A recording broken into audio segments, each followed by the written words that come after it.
सत श्री अकाल, मैं अर्शदीप संधू न्यूज़ 18 पंजाब देख रहे दर्शकों का स्वागत है। 6 बजे ਦੀਆਂ 6 ਵੱਡੀਆਂ ਖਬਰਾਂ ਲੈ ਕੇ ਹਾਜ਼ਰ ਹਾਂ ਤੇ 6ਵੀਂ ਵੱਡੀ ਖਬਰ ਦੇ ਨਾਲ ਸ਼ੁਰੂਆਤ ਕਰਦੇ ਹਾਂ।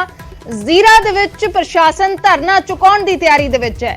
ਸ਼ਰਾਬ ਫੈਕਟਰੀ ਦੇ ਅੱਗੇ ਕਿਸਾਨ ਧਰਨਾ ਦੇ ਰਹੇ ਨੇ, ਜਿੱਥੇ ਪ੍ਰਸ਼ਾਸਨ ਦੇ ਵੱਲੋਂ ਹੁਣ ਧਰਨਾ ਚੁਕਾਉਣ ਦੀ ਤਿਆਰੀ ਕੀਤੀ ਜਾ ਰਹੀ ਹੈ। ਡੀਸੀ ਨੇ ਕਿਹਾ ਹੈ ਕਿ ਧਰਨੇ ਦੇ ਕਾਰਨ ਫੈਕਟਰੀ ਦੀ ਆਵਾਜਾਈ ਤੇ ਕੋਈ ਅਸਰ ਨਾ ਪਵੇ।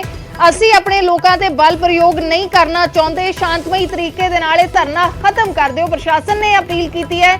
डिप्टी कमिश्नर ने कहा है कि धरना छड्ड के कानूनी रस्ता अपनाओ। कोर्ट दे वल्लों प्रदर्शनकारियों की जायदाद का ब्यौरा भी मंगया गया है। यह भी डिप्टी कमिश्नर ने जानकारी दी है। डीसी का कहना है कि धरने के कारण फैक्ट्री की आवाजाही ते कोई असर ना पवे। असी अपने लोगों ते बल प्रयोग नहीं करना चाहते। डीसी फिरोजपुर अमृत सिंह ने प्रदर्शनकारियों को अपील की है कि धरना छड्ड के कानूनी रस्ता अपनाओ। जीरा दे विच शराब फैक्ट्री के अगे लगातार धरना चल रहा। पिछले करीब 145 दिनों तो यह धरना लग्या होया। हाईकोर्ट के निर्देश ने इस धरने नूं चुकवाउण दे लई हाईकोर्ट ने इस पूरे मामले दे विच पंजाब सरकार नूं 15 करोड़ का जुर्माना भी किया होया, जिस तो बाद अज प्रशासन धरना चुकाउण की तैयारी कर रहा। दूसरे पासे आस-पास के पिंडां दे लोक ने, जिन्हां दा कहना है कि 40 पिंड मार हेठ ने शराब फैक्ट्री के कारण, जिथे पानी गंदला हो रहा है, पानी जहरीला हो रहा है। इसे नूं लैके शराब फैक्ट्री बंद करन दी लोग मांग कर रहे हैं, किसान मांग कर रहे हैं। दूसरे पासे प्रशासन इस वेले लोगों नूं धरना छड्डण दी अपील कर रहा है, कह रहा है कि धरना छड्ड के कानूनी रस्ता अपनाओ।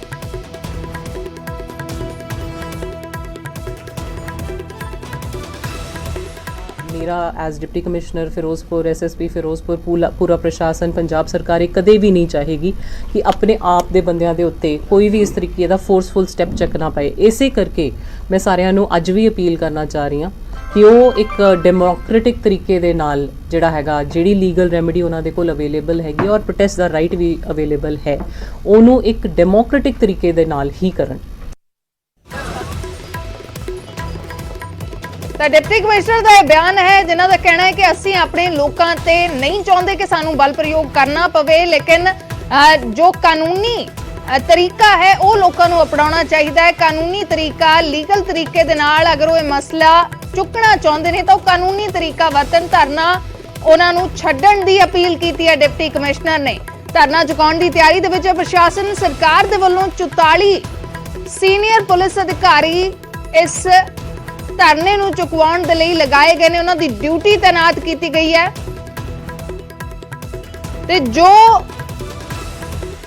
जो हाईकोर्ट दे वल्लों पिछले दिनी निर्देश दिते गए सी इस धरने नूं चुकाउण दे लई, ते हाईकोर्ट ने पंजाब सरकार नूं जुर्माना भी कीता सी, 15 करोड़ का जुर्माना कीता सी। उस जुर्माने नूं लैके भी कार्रवाई हुण शुरू हो गई है।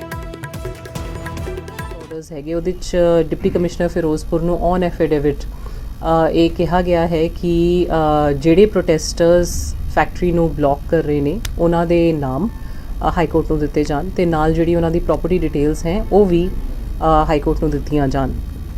ਇਹਦੇ ਵਿੱਚ ਇੱਕ retired high court justice Nehru ਨੇ, ਉਹਨਾਂ ਦੇ ਥੱਲੇ ਇੱਕ ਕਮੇਟੀ ਵੀ ਗਠਿਤ ਕੀਤੀ ਗਈ ਹੈ, ਜਿਨ੍ਹਾਂ ਦਾ ਮੈਂਡੇਟ ਇਹ ਹੈ ਕਿ ਉਹ ਦੇਖਣ ਕਿ ਜਿਹੜੀ ਇਹ ਰਕਮ ਪੰਜਾਬ ਸਰਕਾਰ ਨੇ ਜਮ੍ਹਾਂ ਕਰਾਈ ਹੈ, ਇਸ ਚੀਜ਼ ਦੀ ਰਿਕਵਰੀ किस तो करनी बनती हैगी है।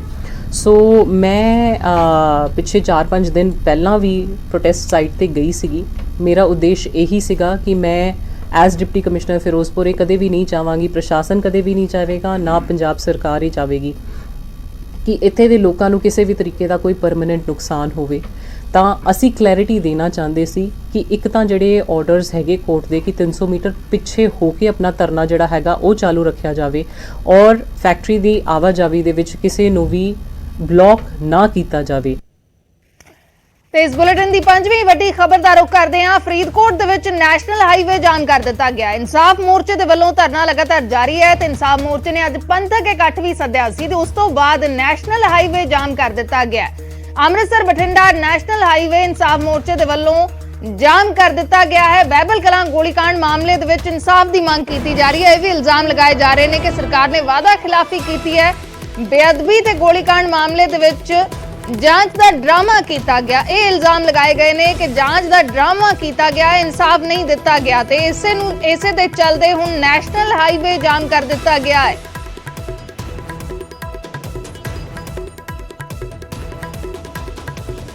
ਦਾ ਸਮਾਂ ਦੇਣ ਤੋਂ ਬਾਅਦ ਸਰਕਾਰ ਵੱਲੋਂ ਇੱਥੇ ਕੋਈ ਵੀ ਫੈਸਲਾ ਨਹੀਂ ਆਇਆ, ਕੋਈ ਵੀ ਇੱਥੋਂ ਮੋਰਚੇ ਦੇ ਰਿਲੇਟਡ ਜਾਂ ਕਿਸੇ ਵੀ ਦੋਸ਼ੀਆਂ ਤੇ ਕੋਈ ਵੀ ਕਾਰਵਾਈ ਨਹੀਂ ਹੋਈ ਹੈ। ਤਾਂ ਜਿਹੜਾ ਆਪਾਂ ਅੱਜ ਇਕੱਠ ਸੱਦਿਆ ਸੀ ਪੂਰਾ 1 ਸਾਲ ਹੋਣ ਤੇ, ਮੋਰਚਾ ਚੱਲਦੇ 1 ਸਾਲ ਹੋ ਗਿਆ ਸੀ। 1 ਸਾਲ ਤੇ ਜਿਹੜਾ ਇਕੱਠ ਸੱਦਿਆ ਸੀ ਉਸ ਸੰਗਤਾਂ ਨੇ, ਕਿਉਂਕਿ ਆਪਾਂ ਪਹਿਲੇ ਦਿਨ ਤੋਂ ਕਹਿੰਦੇ ਆ ਕਿ ਸੰਗਤ ਰੂਪੀ ਮੋਰਚਾ ਤੇ ਸੰਗਤਾਂ ਦੇ ਫੈਸਲੇ ਲਾਗੂ ਹੋਣਗੇ। ਜਿੰਨੀ ਸੰਗਤ ਆਈ ਆ ਸਾਰਿਆਂ ਦੇ ਨਾਲ ਗੁਰਮਤਾ ਹੋਇਆ ਸੀ। ਅਗਲਾ ਪ੍ਰੋਗਰਾਮ ਸੰਗਤ ਨੇ ਰੋਡ ਜਾਮ ਦੀ ਗੱਲ ਕਹੀ ਹੈ, ਜਿਹਦੇ ਤੇ ਪੂਰੀ ਸੰਗਤ ਨੇ ਮੋਹਰ ਲਾਈ ਤੇ ਆਪਾਂ ਰੋਡ ਜਾਮ ਉਹ ਕੀਤਾ। ਸੰਗਤ ਦਾ ਫੈਸਲਾ ਅਸੀਂ ਲਾਗੂ ਕੀਤਾ ਤੇ ਸੰਗਤ ਦੇ ਕਹਿਣ ਤੇ ਹੀ ਇੱਥੇ ਰੋਡ ਜਾਮ ਜਿਹੜਾ ਸਾਰਾ ਹੋਇਆ। ਪੱਕੇ ਤੌਰ ਤੇ ਆਪਾਂ ਰੋਡ ਜਾਮ ਬਿਲਕੁਲ ਜੀ, ਇਹ ਪੱਕੇ ਤੌਰ ਤੇ ਜਾਮ ਆ। ਜਿੰਨਾ ਸਮਾਂ ਇੱਥੋਂ ਮੋਰਚੇ ਦੀਆਂ ਮੰਗਾਂ ਜਿਹੜੀਆਂ ਉਹ ਸਰਕਾਰ ਵੱਲੋਂ ਉਹਨਾਂ ਤੇ ਕੋਈ ਕਾਰਵਾਈ ਨਹੀਂ ਕੀਤੀ। ਬੇਅਦਬੀ ਮਾਮਲਿਆਂ ਵਿੱਚ ਇਨਸਾਫ ਦੀ ਮੰਗ ਨੂੰ ਲੈ ਕੇ ਲਗਾਤਾਰ ਪਿਛਲੇ 1 ਸਾਲ ਤੋਂ ਬਹਿਬਲ ਵਿਖੇ ਇਨਸਾਫ ਮੋਰਚਾ ਚੱਲ ਰਿਹਾ ਹੈ ਔਰ ਅੱਜ ਇਸ ਇਨਸਾਫ ਮੋਰਚੇ ਵਿੱਚ ਇੱਕ ਵੱਡਾ ਇਕੱਠ ਕੀਤਾ ਗਿਆ ਔਰ ਜਿਸ ਵਿੱਚ ਸੰਗਤ ਵੱਲੋਂ ਲਏ ਫੈਸਲੇ ਤੋਂ ਬਾਅਦ ਨੈਸ਼ਨਲ ਹਾਈਵੇ 54 ਜਿਹੜਾ ਕਿ ਬਠਿੰਡਾ ਅੰਮ੍ਰਿਤਸਰ ਨੈਸ਼ਨਲ ਹਾਈਵੇ ਹੈ ਉਸ ਨੂੰ ਪੱਕੇ ਤੌਰ ਤੇ ਜਾਮ ਕਰ ਦਿੱਤਾ ਗਿਆ। ਹਾਲਾਂਕਿ 2 ਮਹੀਨੇ ਪਹਿਲਾਂ ਕੁਲਤਾਰ ਸਿੰਘ ਸੰਧਵਾ ਵੱਲੋਂ ਇੱਥੇ ਆ ਕੇ ਐਲਾਨ ਕੀਤਾ ਸੀ ਕਿ 1.5 ਮਹੀਨੇ ਦੇ ਅੰਦਰ ਅੰਦਰ ਕਿਸੇ ਨਾ ਕਿਸੇ ਨਤੀਜੇ ਤੇ ਜਾਂਚ ਪਹੁੰਚੇਗੀ ਔਰ ਸੰਗਤ ਨੂੰ ਇਸ ਜਗ੍ਹਾ ਤੇ ਸ਼ੁਕਰਾਨੇ ਦਾ ਜਿਹੜਾ ਅਰਦਾਸ ਕਰਾਈ ਜਾਵੇਗੀ। ਪਰ ਉਹ 2 ਮਹੀਨੇ ਬੀਤ ਜਾਣ ਦੇ ਬਾਵਜੂਦ ਵੀ ਅੱਜ ਜਿਹੜਾ ਸਰਕਾਰ ਵੱਲੋਂ ਕਿਸੇ ਕਿਸਮ ਦਾ ਕੋਈ ਇਨਸਾਫ ਦੇਣ ਦੀ ਗੱਲ ਕੀਤੀ ਨਹੀਂ ਗਈ। ਤਾਂ ਜਿਸ ਤੋਂ ਬਾਅਦ ਰੋਸ ਵਜੋਂ ਸਿੱਖ ਸੰਗਤਾਂ ਵੱਲੋਂ ਅੱਜ ਦਿੱਤੇ ਫੈਸਲੇ ਅਨੁਸਾਰ ਅੱਜ ਇਸ ਰੋਡ ਨੂੰ ਜਾਮ ਦਿੱਤਾ ਗਿਆ। ਹਾਲਾਂਕਿ ਸੁਖਰਾਜ ਸਿੰਘ ਦਾ ਇਹ ਕਹਿਣਾ ਹੈ ਕਿ ਇਹ ਰੋਡ ਜਿਹੜਾ ਪੱਕੇ ਤੌਰ ਤੇ ਜਾਮ ਕਰ ਦਿੱਤਾ ਗਿਆ ਜਦ ਤੱਕ ਉਹਨਾਂ ਦੀਆਂ ਮੰਗਾਂ ਸਰਕਾਰ ਇੱਥੇ ਆ ਕੇ ਨਹੀਂ ਸੁਣਦੀ। ਔਰ ਦੂਸਰੇ ਪਾਸੇ ਦੱਸ ਦਈਏ ਕਿ ਲਗਾਤਾਰ ਉਹਨਾਂ ਵੱਲੋਂ ਮਰਨ ਵਰਤ ਤੇ ਬੈਠਣ ਦੀ ਚੇਤਾਵਨੀ ਵੀ ਦਿੱਤੀ ਗਈ ਹੈ ਕਿ ਕੁਝ ਸਿੰਘ ਸਾਡੇ ਮਰਨ ਵਰਤ ਤੇ ਵੀ ਬੈਠ ਸਕਦੇ ਹਨ। ਤਾਂ ਇਸ ਮੋਰਚੇ ਦੀ ਜਿਹੜੀ ਕਾਮਯਾਬੀ ਲਈ ਉਹਨਾਂ ਵੱਲੋਂ ਸੰਗਤ ਨੂੰ ਵੀ ਅਪੀਲ ਕੀਤੀ ਗਈ ਹੈ ਵੱਧ ਗਿਣਤੀ ਵਿੱਚ ਇਸ ਮੋਰਚੇ ਨੂੰ ਜਿਹੜਾ ਸਫਲ ਕਰਨ ਲਈ, ਇਸ ਜਾਮ ਨੂੰ ਸਫਲ ਕਰਨ ਲਈ ਇਸ ਮੋਰਚੇ ਵਿੱਚ ਪਹੁੰਚਣ। ਤਾਂ ਇਸ ਮੋਰਚੇ ਨੂੰ ਅੱਜ ਇੱਕ ਤਿੱਖਾ ਸੰਘਰਸ਼ ਜਿਹੜਾ ਮਿਲਿਆ ਉਹ ਇਸ ਰੂਪ ਵਿੱਚ ਮਿਲਿਆ ਕਿ ਨੈਸ਼ਨਲ ਹਾਈਵੇ 54 ਨੂੰ ਬਿਲਕੁਲ ਜਾਮ ਕਰ ਦਿੱਤਾ ਗਿਆ। ਸੰਗਤ ਵੱਲੋਂ ਪੂਰੀ ਤਰ੍ਹਾਂ ਇਸ ਸੜਕਾਂ ਨੂੰ ਜਾਮ ਕੀਤਾ ਗਿਆ ਔਰ ਦੱਸਿਆ ਜਾ ਰਿਹਾ ਕਿ ਦੋਵੇਂ ਸੜਕ ਦੇ ਜਿਹੜੇ ਦੋਵੇਂ ਹਿੱਸੇ ਨੇ ਉਸ ਨੂੰ ਜਿਹੜਾ ਪੂਰੀ ਤਰ੍ਹਾਂ ਮੁਕੰਮਲ ਤੌਰ ਤੇ ਜਾਮ ਰੱਖਿਆ ਜਾਵੇਗਾ ਜਦ ਤੱਕ ਸਰਕਾਰ ਦੇ ਕੋਈ ਨੁਮਾਇੰਦਾ ਆ ਕੇ ਇੱਥੇ ਉਹਨਾਂ ਨਾਲ ਗੱਲਬਾਤ ਨਹੀਂ ਕਰਦਾ ਜਾਂ ਉਹਨਾਂ ਦੀਆਂ ਮੰਗਾਂ ਵੱਲ ਧਿਆਨ ਨਹੀਂ ਦਿੰਦਾ। ਤਾਂ ਅਗਲੇ ਸੰਘਰਸ਼ ਦੀ ਰੂਪਰੇਖਾ ਕੀ ਹੋਵੇਗੀ, ਕਿਉਂਕਿ ਲਗਾਤਾਰ ਇੱਥੋਂ ਇਹ ਸਟੇਜ ਤੋਂ ਵੀ ਐਲਾਨ ਹੁੰਦੇ ਰਹੇ ਕਿ ਕਿਹੜੇ ਸਿੰਘ ਇਹੋ ਜਿਹੇ ਨੇ ਕਿ ਜਿਹੜੇ ਇਸ ਵੇਲੇ ਮਰਨ ਵਰਤੇ ਵੀ ਬੈਠਣ ਨੂੰ ਤਿਆਰ ਨੇ। ਪਰ ਸ਼ਹੀਦੀ ਦਿਹਾੜੇ ਹੋਣ ਦੇ ਚੱਲਦੇ ਫਿਲਹਾਲ ਉਸ ਪ੍ਰੋਗਰਾਮ ਨੂੰ ਜਿਹੜਾ ਵਿਰਾਮ ਦਿੱਤਾ ਗਿਆ ਔਰ ਇਹ ਜਿਹੜਾ ਜਾਮ ਹੈ ਹੁਣ ਅੱਜ ਤੋਂ ਬਾਅਦ ਇਹ ਲਗਾਤਾਰ ਇੱਥੇ ਜਾਰੀ ਰਹੇਗਾ ਜਦ ਤੱਕ ਸਰਕਾਰ ਉਹਨਾਂ ਦੀ ਆ ਕੇ ਇੱਥੇ ਗੱਲਬਾਤ ਨਹੀਂ ਕਰਦੀ। ਫਰੀਦਕੋਟ ਤੋਂ ਨਰੇਸ਼ ਸੇਠੀ, ਨਿਊਜ਼ 18। ਤੇ ਇਸ ਬੁਲੇਟਿਨ ਦੀ ਚੌਥੀ ਵੱਡੀ ਖਬਰ ਦਾ ਰੁਖ ਕਰਦੇ ਹਾਂ। ਹੁਸ਼ਿਆਰਪੁਰ ਦਾ ਲਾਚੋਵਾਲ ਟੋਲ ਪਲਾਜ਼ਾ ਮੁੱਖ ਮੰਤਰੀ ਨੇ ਬੰਦ ਕਰਵਾ ਦਿੱਤਾ ਹੈ, ਜਨਤਾ ਦੇ ਸਪੁਰਦ ਕਰ ਦਿੱਤਾ ਹੈ। ਹੁਸ਼ਿਆਰਪੁਰ ਟਾਂਡਾ ਰੋਡ ਤੇ ਲਾਚੋਵਾਲ ਟੋਲ ਪਲਾਜ਼ਾ ਸਥਿਤ ਹੈ ਜਿਸ ਨੂੰ ਮੁੱਖ ਮੰਤਰੀ ਨੇ ਬੰਦ ਕਰਵਾ ਦਿੱਤਾ ਹੈ। ਮੁੱਖ ਮੰਤਰੀ ਦਾ ਕਹਿਣਾ ਹੈ ਕਿ ਇਸ ਕੰਪਨੀ ਨੇ ਸਹੀ ਤਰੀਕੇ ਦੇ ਨਾਲ ਕੰਮ ਨਹੀਂ ਕੀਤਾ, ਕੰਪਨੀ ਨੇ ਧੋਖਾ ਕੀਤਾ ਹੈ, ਪਬਲਿਕ ਮਨੀ ਦੀ ਦੁਰਵਰਤੋਂ ਕੀਤੀ ਹੈ ਤੇ ਨੋਟਿਸ ਕੱਢ ਕੇ ਇਸ ਕੰਪਨੀ ਦੇ ਖਿਲਾਫ FIR ਵੀ ਦਰਜ ਕੀਤੀ ਗਈ ਹੈ। ਮੁੱਖ ਮੰਤਰੀ ਦਾ ਕਹਿਣਾ ਹੈ ਕਿ ਇਸ ਕੰਪਨੀ ਨੇ ਐਗਰੀਮੈਂਟ ਦੀਆਂ ਸ਼ਰਤਾਂ ਦੀ ਉਲੰਘਣਾ ਕੀਤੀ ਹੈ। 15 ਸਾਲ ਦੇ ਵਿੱਚ ਇੱਕ ਵੀ ਸ਼ਰਤ ਪੂਰੀ ਨਹੀਂ ਕੀਤੀ ਗਈ। ਮੁੱਖ ਮੰਤਰੀ ਨੇ ਇਹ ਵੀ ਕਿਹਾ ਕਿ ਜਿਹੜਾ ਵੀ ਕੋਈ ਵੀ ਟੋਲ ਪਲਾਜ਼ਾ ਹੈ, ਕਿਤੇ ਵੀ ਕੋਈ ਟੋਲ ਪਲਾਜ਼ਾ ਹੈ, ਉੱਥੇ ਐਕਸਪਾਇਰੀ ਡੇਟ ਉਸ ਟੋਲ ਪਲਾਜ਼ੇ ਦੀ ਵੱਡੇ ਅੱਖਰਾਂ 'ਚ ਲਿਖ ਕੇ ਲਗਾਈ ਜਾਵੇ। ਨਾਲ ਹੀ ਉਹਨਾਂ ਨੇ ਇਹ ਵੀ ਕਿਹਾ ਕਿ ਇਸ ਕੰਪਨੀ ਨੇ 502 ਦਿਨ ਦਾ ਹੋਰ ਸਮਾਂ ਮੰਗਿਆ ਸੀ। ਕਿਸਾਨ ਅੰਦੋਲਨ ਤੇ ਕੋਰੋਨਾ ਕਰਕੇ ਨੁਕਸਾਨ ਦਾ ਹਵਾਲਾ ਦੇ ਰਹੇ ਸੀ, ਲੇਕਿਨ ਕੰਪਨੀ ਨੇ ਐਗਰੀਮੈਂਟ ਦੀਆਂ ਸ਼ਰਤਾਂ ਦੀ ਉਲੰਘਣਾ ਕੀਤੀ ਹੈ। 15 ਸਾਲ 'ਚ ਇੱਕ ਵੀ ਸ਼ਰਤ ਪੂਰੀ ਨਹੀਂ ਕੀਤੀ, ਜਿਸ ਦੇ ਚੱਲਦੇ ਇਸ ਟੋਲ ਪਲਾਜ਼ੇ ਨੂੰ ਬੰਦ ਕਰਾ ਦਿੱਤਾ ਗਿਆ ਹੈ। ਐਸਕਰੋ ਐਗਰੀਮੈਂਟ ਦੇ ਤਹਿਤ ਤੁਸੀਂ ਇਹਨਾਂ ਨੇ ਬਿਨਾਂ ਗਵਰਨਮੈਂਟ ਨੂੰ ਇਨਫੋਰਮ ਕੀਤੇ ਪ੍ਰਾਈਵੇਟ ਕਰੰਟ ਅਕਾਊਂਟ 'ਚ ਪਾਈ ਗਏ ਪੈਸੇ। ਇਹ ਤਾਂ ਬਿਲਕੁਲ ਸ਼ਰੇਆਮ ਤੋਂ 420 ਹੈ। ਤੇ ਸਭ ਤੋਂ ਜਿਹੜੀ ਦੁਖਦਾਇਕ ਗੱਲ ਇਹ ਹੈ ਕਿ 2007 ਤੋਂ ਲੈ ਕੇ 5 ਸਾਲ ਅਕਾਲੀ ਰਹੇ, 7 ਤੋਂ ਲੈ ਕੇ 17 ਤੱਕ 10 ਸਾਲ ਅਕਾਲੀ ਰਹੇ। ਕਿਸੇ ਸੁਖਬੀਰ ਬਾਦਲ ਨੇ ਨਹੀਂ ਪੁੱਛਿਆ ਇਹਨਾਂ ਨੂੰ ਕਿ ਤੁਸੀਂ ਐਗਰੀਮੈਂਟ ਨੂੰ ਬ੍ਰੀਚ ਕਰ ਰਹੇ ਹੋ, ਕਿਉਂ ਨਾ ਤੁਹਾਡਾ ਐਗਰੀਮੈਂਟ ਟਰਮੀਨੇਟ ਕਰ ਦਿੱਤਾ ਜਾਵੇ। ਕੈਪਟਨ ਸਾਹਿਬ ਰਹੇ 17 ਤੋਂ ਬਾਅਦ, ਕਿਸੇ ਕੈਪਟਨ ਅਮਰਿੰਦਰ ਨੇ ਨਹੀਂ ਪੁੱਛਿਆ ਇਹਨਾਂ ਨੂੰ ਕਿ ਤੁਸੀਂ ਐਗਰੀਮੈਂਟ ਦੀਆਂ ਕਲੌਜ਼ਸ ਪੂਰੀਆਂ ਨਹੀਂ ਕਰਦੇ, ਕਿਉਂ ਨਾ ਤੁਹਾਡਾ ਐਗਰੀਮੈਂਟ ਰੱਦ ਕਰ ਦਿੱਤਾ ਜਾਵੇ। ਕੱਲ ਇਹਨਾਂ ਦੀ ਮਿਆਦ ਖਤਮ ਹੋਈ ਹੈ ਤੇ ਇਹਨਾਂ ਨੇ ਸਾਥੋਂ 502 दिन ਦੀ ਐਕਸਟੈਂਸ਼ਨ ਮੰਗੀ ਹੋਰ। ਕਹਿੰਦੇ ਜੀ ਕਿਸਾਨ ਅੰਦੋਲਨ ਤੇ ਕਰੋਨਾ ਕਰਕੇ ਸਾਡਾ ਨੁਕਸਾਨ ਹੋ ਗਿਆ। ਪੈਸਾ ਕਿਹੜਾ ਲਾਇਆ ਸੀ, ਨੁਕਸਾਨ ਹੋ ਗਿਆ। ਸੜਕ ਤਾਂ ਗਵਰਨਮੈਂਟ ਨੇ ਬਣਾ ਕੇ ਦਿੱਤੀ ਹੈ, ਪੈਸੇ ਇਕੱਠੇ ਕਰਨ ਚ ਨੁਕਸਾਨ ਹੋ ਤੇ ਅਸੀਂ ਬਾਕੀ ਟੋਲ ਪਲਾਜ਼ੇ ਵਾਲਿਆਂ ਨੂੰ ਵੀ ਕਹਿੰਦੇ ਆ,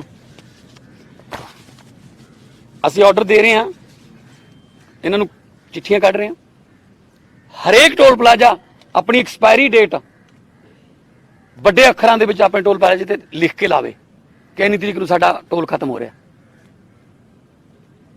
ਤੋ ਅੱਜ ਦੇ ਇਸ ਇਵੈਂਟ ਦੇ ਵਿੱਚ, ਐਪੀਸੋਡ ਦੇ ਵਿੱਚ FIR ਹੋਈ ਹੈ ਕੰਪਨੀ ਤੇ, ਬਕਾਇਦਾ ਲੀਗਲ ਸਲਾਹ ਲਈ ਹੈ ਅਸੀਂ ਐਡਵੋਕੇਟ ਜਨਰਲ ਤੋਂ। ਲੋੜ ਪਈ ਤਾਂ ਇਸ ਕੰਪਨੀ ਨੂੰ ਬਲੈਕਲਿਸਟ ਵੀ ਕੀਤਾ ਜਾਊਗਾ। ਇਹਨਾਂ ਦੇ ਇੰਡੀਆ ਦੇ ਵਿੱਚ ਜਿੰਨੇ ਵੀ ਹੋਰ ਪ੍ਰੋਜੈਕਟ ਨੇ ਤੇ ਇਹਨਾਂ ਤੋਂ ਜਿਹੜਾ ਪੈਸਾ ਲੈਣਾ ਉਹ ਵੀ ਰਿਕਵਰ ਕਰਾਂਗੇ। ਕਰੋਨਾ ਮਿਲ ਤਾਂ ਲੋਕਾਂ ਦਾ ਵੀ ਨੁਕਸਾਨ ਹੋਇਆ, ਨੌਕਰੀਆਂ ਛੁੱਟ ਗਈਆਂ, ਕੰਮ ਛੁੱਟ ਗਏ, ਗੱਡੀਆਂ ਬੰਦ ਹੋ ਗਈਆਂ, ਕਹਿੰਦੇ ਉਹਦੇ ਵੀ ਪੈਸੇ ਦਿਓ, ਕਰੋਨਾ ਦੇ ਵੀ ਸਾਨੂੰ।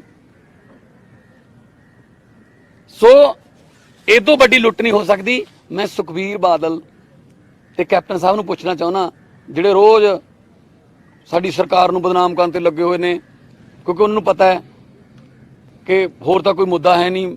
ਮੇਰੇ ਬੂਟ ਵੀ ਦੇਖੀ ਜਾਂਦੇ ਰਹਿੰਦੇ ਨੇ ਵੀ ਇਹ ਇੰਨੇ ਦੇ ਨੇ, ਉਹਦੀ ਘੜੀ ਇੰਨੇ ਦੀ ਹੈ, ਠੀਕ ਹੈ ਨਾ।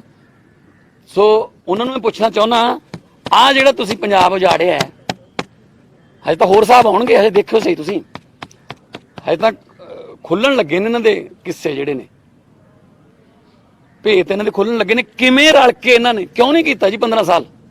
ਅਸੀਂ ਕਿਵੇਂ ਕਰਤਾ ਫਿਰ ਅਨੁਸਾਰ? ਇਹ ਪਹਿਲਾਂ ਕਰ ਸਕਦੇ ਸੀ ਟਰਮੀਨੇਟ ਇਸ ਐਗਰੀਮੈਂਟ ਨੂੰ, ਕਿ ਤੁਸੀਂ ਸ਼ਰਤਾਂ ਨਹੀਂ ਪੂਰੀਆਂ ਕਰ ਰਹੇ। ਨੋ ਐਂਬੂਲੈਂਸ ਨਹੀਂ, ਕੋਈ ਮੇਨਟੇਨੈਂਸ ਨਹੀਂ ਰੱਖੀ, ਕੋਈ ਇਹਨਾਂ ਨੇ ਸੜਕ ਨਹੀਂ ਕਿਤੋਂ ਕੋਈ ਮੋੜ ਹੀ ਸਿੱਧਾ ਕਰਤਾ ਹੋਵੇ, ਕੋਈ ਸੜਕ ਤਾਂ ਬਣਾ ਕੇ ਦੇਤੀ ਗਵਰਨਮੈਂਟ ਨੇ, ਪੈਸੇ ਕੋਲ ਇਕੱਠੇ ਕਰਨ ਦਾ ਟੋਲ ਲਾਤਾ ਜੀ। ਤੀਸਰੀ ਵੱਡੀ ਖਬਰ ਦਾ ਰੁਖ ਕਰਦੇ ਹਾਂ। ਟਾਂਡਾ ਦੇ ਵਿੱਚ ਟੋਲ ਪਲਾਜ਼ਾ ਤੇ ਜ਼ਬਰਦਸਤ ਹੰਗਾਮਾ ਵੇਖਣ ਨੂੰ ਮਿਲਿਆ ਹੈ, ਜਿੱਥੇ ਕਿਸਾਨ ਪ੍ਰਦਰਸ਼ਨ ਕਰ ਰਹੇ ਸੀ। ਕਿਸਾਨਾਂ ਨੇ ਟੋਲ ਬੰਦ ਕਰਵਾਉਣ ਦੀ ਕੋਸ਼ਿਸ਼ ਕੀਤੀ ਤਾਂ ਦੂਸਰੇ ਪਾਸੇ ਟੋਲ ਕਰਮੀ ਉਹਨਾਂ ਦੇ ਨਾਲ ਭਿੜ ਗਏ। ਟੋਲ ਮੁਲਾਜ਼ਮਾਂ ਨੇ ਉਹਨਾਂ ਤੇ ਇਲਜ਼ਾਮ ਲਗਾਏ ਕਿ ਕਿਸਾਨਾਂ ਨੇ ਕੁੱਟਮਾਰ ਕੀਤੀ ਹੈ। ਟਾਂਡਾ ਦੇ ਟੋਲ ਪਲਾਜ਼ਾ ਤੇ ਭਾਰੀ ਹੰਗਾਮਾ ਵੇਖਣ ਨੂੰ ਮਿਲਿਆ। ਚੁਲਾਂਗ ਟੋਲ ਪਲਾਜ਼ਾ, ਜਿੱਥੇ ਕਿਸਾਨ ਪਹੁੰਚੇ ਸੀ ਟੋਲ ਪਲਾਜ਼ਾ ਬੰਦ ਕਰਵਾਉਣ ਦੇ ਲਈ, ਲੇਕਿਨ ਟੋਲ ਕਰਮਚਾਰੀਆਂ ਤੇ ਕਿਸਾਨਾਂ ਦੇ ਵਿਚਾਲੇ ਝੜਪ ਹੋਈ ਹੈ। ਜ਼ੋਰਦਾਰ ਵਿਰੋਧ ਕੀਤਾ ਹੈ ਟੋਲ ਕਰਮਚਾਰੀਆਂ ਨੇ ਟੋਲ ਬੰਦ ਕਰਵਾਉਣ ਦਾ। ਟੋਲ ਕਰਮਚਾਰੀਆਂ ਨੇ ਸਵਾਲ ਕੀਤਾ ਹੈ ਕਿ ਕੀ ਕਿਸਾਨ ਸਾਨੂੰ ਤਨਖਾਹ ਦੇਣਗੇ। ਪੁਲਿਸ ਨੇ ਸ਼ਾਂਤ ਕਰਵਾਉਣ ਦੇ ਲਈ ਇਸ ਪੂਰੇ ਮਾਹੌਲ ਨੂੰ ਹਲਕਾ ਬਲ ਪ੍ਰਯੋਗ ਵੀ ਕੀਤਾ ਹੈ। ਟੋਲ ਕਰਮੀਆਂ ਨੂੰ ਹਿਰਾਸਤ ਦੇ ਵਿੱਚ ਵੀ ਲਿਆ ਗਿਆ ਹੈ। ਇਹ ਤਸਵੀਰਾਂ ਨੇ ਟਾਂਡਾ ਦੇ ਚੁਲਾਂਗ ਟੋਲ ਪਲਾਜ਼ੇ ਦੀਆਂ, ਜਿੱਥੇ ਟੋਲ ਬੰਦ ਕਰਵਾਉਣ ਦਾ ਟੋਲ ਮੁਲਾਜ਼ਮਾਂ ਨੇ ਵਿਰੋਧ ਕੀਤਾ ਹੈ, ਕਿਸਾਨਾਂ ਦਾ ਵਿਰੋਧ ਕੀਤਾ ਹੈ ਤੇ ਸਵਾਲ ਪੁੱਛਿਆ ਹੈ ਕਿ ਕੀ ਕਿਸਾਨ ਸਾਨੂੰ ਤਨਖਾਹ ਦੇਣਗੇ।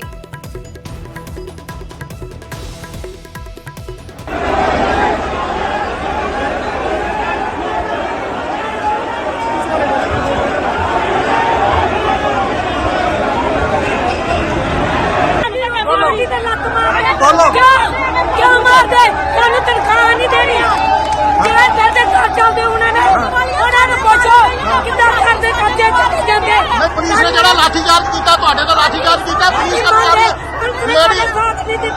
ਲੇਡੀ ਕਰਮਚਾਰੀ क्यों साडा प्रशासन नहीं साडा साथ ਲੇਡੀ ਕਰਮਚਾਰੀ ਸੀ ਤੇ ਪੁਲਿਸ ਕਰਮਚਾਰੀ ਦੇ ਬੈਣ ਸੀਗੇ। पिछे सारे सीगे सारे ਜਿਹੜੇ ਨਕਲੀ ਕਿਸਾਨ ਜਿਨ੍ਹਾਂ ਨੇ ਮੇਰੇ ਇੱਥੇ ਸੁਰਿੰਦਰ ਸਿੰਘ ਚੌਤਾਲੇ ਨੇ ਡਾਂਗ ਮਾਰੀ ਆ ਇੱਥੇ ਅੰਦਰ ਦਿਲ ਦੇ, ਮੇਰੇ ਹਜੇ ਵੀ ਦਰਦ ਹੋਣ ਨਹੀਂ ਆ। ਸਾਡੀਆਂ ਕੁੜੀਆਂ ਨੂੰ ਕੁੱਟਿਆ ਇਹਨਾਂ ਨੇ। ਨਹੀਂ, ਕੀ ਕਾਰਨ ਹੈ ਕਿ ਤੁਹਾਡੀ ਗ੍ਰਿਫਤਾਰੀ ਪਾਈ ਗਈ ਹੈ? ਇਹ ਪਤਾ ਨਹੀਂ ਜੀ ਪ੍ਰਸ਼ਾਸਨ ਨੂੰ, ਉਹਨਾਂ ਤੋਂ ਡਰ ਗਿਆ ਔਰ ਸਾਨੂੰ ਫੜ ਲਿਆ। ਜਿੰਨੇ ਟੋਲ ਪਲਾਜ਼ੇ ਦੇ ਕਰਮਚਾਰੀ ਆ, ਕਿੰਨਿਆਂ ਦੀ ਹੁਣ ਤੱਕ ਗ੍ਰਿਫਤਾਰੀ ਪੁਲਿਸ ਨੇ ਇਹ ਮੈਨੂੰ ਚੌਕੇ ਤੇ ਇਸ ਬੁਲੇਟਿਨ ਦੀ ਦੂਸਰੀ ਵੱਡੀ ਖਬਰ ਦਾ ਰੁਖ ਕਰਦੇ ਹਾਂ। ਪੰਜਾਬ ਸਰਕਾਰ ਨੇ ਚੰਡੀਗੜ੍ਹ ਪ੍ਰਸ਼ਾਸਨ ਨੂੰ ਪੈਨਲ ਭੇਜ ਦਿੱਤਾ ਹੈ। ਚੰਡੀਗੜ੍ਹ SSP ਦੀ ਨਿਯੁਕਤੀ ਨੂੰ ਲੈ ਕੇ 3 ਨਾਵਾਂ ਦਾ ਪੈਨਲ ਭੇਜਿਆ ਗਿਆ ਹੈ। ਪੰਜਾਬ ਸਰਕਾਰ ਨੇ ਚੰਡੀਗੜ੍ਹ ਪ੍ਰਸ਼ਾਸਨ ਨੂੰ ਇਹ ਪੈਨਲ ਭੇਜ ਦਿੱਤਾ ਹੈ। SSP ਦੀ ਨਿਯੁਕਤੀ ਦੇ ਲਈ 3 ਨਾਮ ਭੇਜੇ ਨੇ। 3 ਨਾਵਾਂ ਦੇ ਵਿੱਚ IPS ਸੰਦੀਪ ਗਰਗ, ਅਖਿਲ ਚੌਧਰੀ ਦਾ ਨਾਮ ਸ਼ਾਮਿਲ ਹੈ, ਭਾਗੀਰਥ ਸਿੰਘ ਮੀਨਾ ਦਾ ਨਾਮ ਵੀ ਸ਼ਾਮਿਲ ਹੈ। 3 ਨਾਮ ਭੇਜੇ ਨੇ। ਮੁੱਖ ਮੰਤਰੀ ਭਗਵੰਤ ਮਾਨ ਦਾ ਕਹਿਣਾ ਹੈ ਕਿ ਰਾਜਪਾਲ ਦੇ ਨਾਲ ਸਾਡੇ ਸਬੰਧ ਠੀਕ ਨੇ।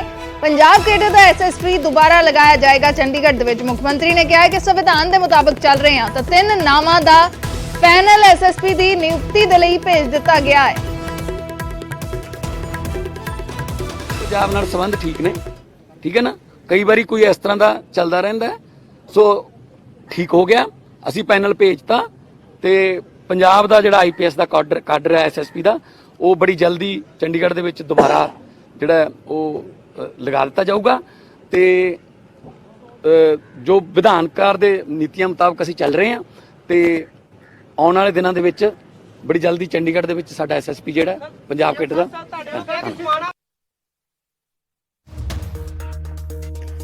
ਤਾਂ ਇਹ 3 ਨਾਮ ਨੇ ਜੋ ਪੰਜਾਬ ਸਰਕਾਰ ਦੇ ਵੱਲੋਂ ਭੇਜੇ ਗਏ ਨੇ। ਪੈਨਲ ਭੇਜਿਆ ਗਿਆ ਹੈ, ਪੈਨਲ ਦੇ ਵਿੱਚ 3 ਨਾਮ ਨੇ। ਇਹਨਾਂ ਦੇ ਵਿੱਚੋਂ ਹੁਣ ਕੋਈ ਇੱਕ ਆਫੀਸਰ ਹੈ ਜਿਹੜਾ ਉਹ ਚੰਡੀਗੜ੍ਹ ਦਾ SSP ਲਗਾਇਆ ਜਾਏਗਾ, ਜੋ ਰਾਜਪਾਲ ਦੇ ਵੱਲੋਂ ਨਾਮ ਮੰਗੇ ਗਏ ਸੀ। ਤਾਂ ਹੁਣ 3 ਨਾਮਾਂ ਦਾ ਪੈਨਲ ਭੇਜਿਆ ਗਿਆ ਹੈ, ਜਿਸ ਦੇ ਵਿੱਚ IPS ਸੰਦੀਪ ਗਰਗ, ਅਖਿਲ ਚੌਧਰੀ ਤੇ ਭਾਗੀਰਥ ਸਿੰਘ ਮੀਨਾ ਦਾ ਨਾਮ ਸ਼ਾਮਲ ਹੈ।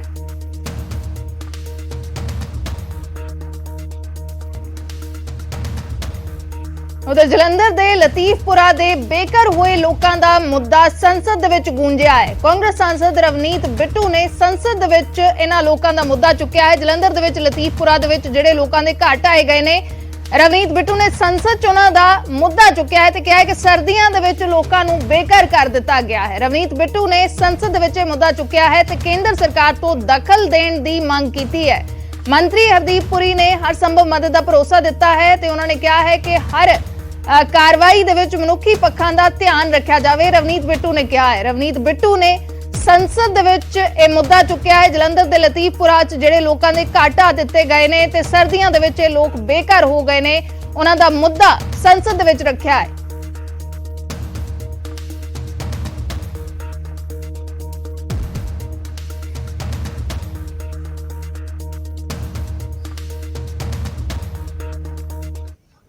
ਪਹਿਲਾਂ ਮੰਤਰੀ ਜੀ ਇਸ ਗੱਲ ਤੋਂ ਜਾਣੂ ਨੇ, 70 ਸਾਲ ਤੋਂ ਸਰ ਪਾਕਿਸਤਾਨ ਤੋਂ ਆ ਕੇ ਜਲੰਧਰ 'ਚ ਲੋਕ ਬਸੇ ਤੇ ਉੱਥੇ ਦੀ ਸਰਕਾਰ ਨੇ 100 ਘਰ ਸਰ ਬਲਡੋਜ਼ਰਾਂ ਲੈ ਕੇ ਉਹਨਾਂ ਨੂੰ ਤੋੜਤਾ।